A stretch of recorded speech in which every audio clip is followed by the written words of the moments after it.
Today I'm going to show you 5 ways I speed up my video editing in Premiere Pro.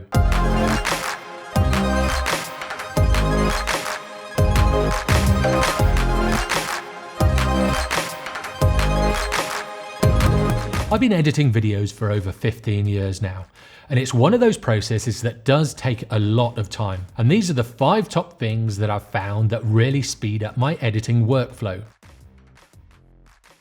When talking to camera like this, and you get a good take where you don't make any mistakes, stop the camera straight after that sentence is finished.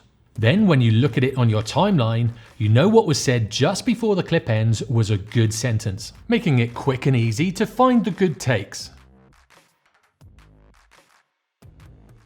When shooting B-roll, or you take a shot that you think might work or that looks really good, tap the mic or rough it up so you get a spike in the audio. Then when you see this spike, you'll know just before that point there is a good piece worth looking at. If you do weekly videos for the company that you're working for, either here on YouTube or on Facebook or Instagram, you want to have a template ready to go. So you get your clips, you drop them in that template, and then you can export it really quickly. If you're shooting in a controlled environment with exactly the same lighting conditions, make sure you have exactly the same settings in camera every single time, and have the footage ready to go out of camera. Then you can just drop it on your timeline and it'll be ready to go.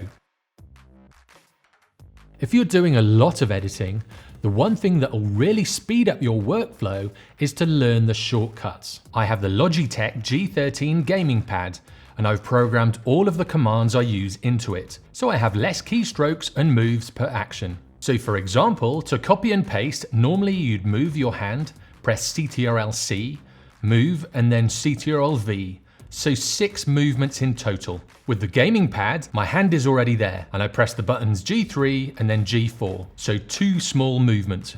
These small changes might not seem much, but they're actually huge, and over the day you'll save so much time. When commuting to or from work, or say if you've got some downtime relaxing on the sofa, it's sometimes worth going through the royalty-free tracks that are available. I tend to do this, and I tend to try and find tracks that I really like that I could use in different videos. This means that when I've got a deadline on a project, I'll already have those audio files ready to go. I'll have them shortlisted, and then I'll be able to pick 1 or 2 from those files. This saves so much time because picking an audio track or picking a music track for your video can take a really long time. And that's about it. There's no getting around it. Video editing does take such a long time. But I've found in using these 5 tips that have really sped up my workflow over the years. Now, if you've got any other ways that you speed up your editing workflow, leave a comment below. It'll be really great to hear your thoughts on the matter. As always, if you like what you see, give me a thumbs up. If you didn't, give me a thumbs down. And for weekly tutorials, hints and tips in photography and videography, subscribe and turn on notifications. I'll see you in the next one.